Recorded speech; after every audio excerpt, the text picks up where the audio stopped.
যে আপনার সমতুল্য না, কিন্তু আপনার ছোট পজিশন, ছোট চাকরি করে কিংবা বয়সে ছোট, শিক্ষায় ছোট, সে আপনাকে সবসময় দেখবেন ছোট করবে ম্যাক্সিমাম মানুষ।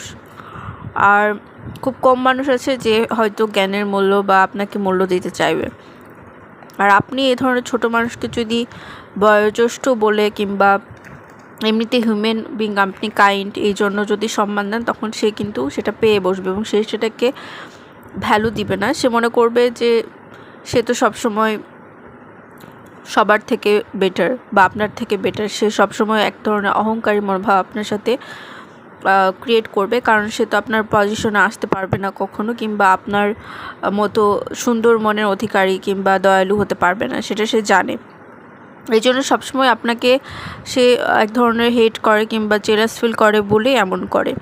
এই ধরনের মানুষকে আপনি বারবার যদি দেখেন যে তারা আপনার সাথে বিরূপ আচরণ করছে কিংবা তারা আপনি একটা প্রশ্ন জিজ্ঞেস করেছেন সেটা অন্যভাবে উত্তর দিচ্ছে, আপনার যদি বারবার এটা হয় আপনার সাথে, আপনার উচিত তাকে কোনো রকমেরই মূল্য না দেয়া এবং তার কাছ থেকে দূরে দূরে থাকা।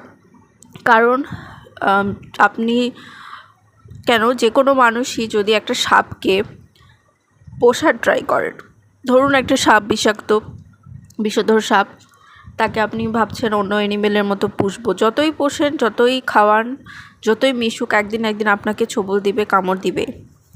সো এই বিষয়টা হচ্ছে সেরকমই, যে আপনি যতই ছোট লোকদেরকে বা ছোট মানসিকতার মানুষদেরকে দাম দেন না কেন, তারা আপনাকে নিচু করবেই, তারা আপনার আরও মূল্য খুব কম মানুষই দেবে। তাই এই ধরনের মানুষকে অ্যাভয়েড করে চলাই সবচেয়ে উত্তম। কারণ মাঝে মাঝে কাকও নিজেকে ময়ূরের সাথে থাকতে থাকতে ময়ূর মনে করতে পারে। এটা হচ্ছে হিউম্যান একটা নেচার, সবার মধ্যে কম বেশি থাকে। তবে পৃথিবীতে তো ভালো মানুষই বেশি, খারাপ মানুষও এখন বেশি। 2025 সালে ভালো মানুষের মানসিকতার মানুষ সত্যিই খুব কম। ঘরে ঘরে তাহলে এরকম অশান্তি কিংবা ঘরে ঘরে এরকম ধর্ষক তৈরি হতো না, কিংবা খারাপ কোনো মেয়ে তৈরি হতো না। তাই সবসময় আপনি চাবেন আপনি ওই ধরনের ছোট মানসিকতার লোকদের থেকে দূরে থাকবেন।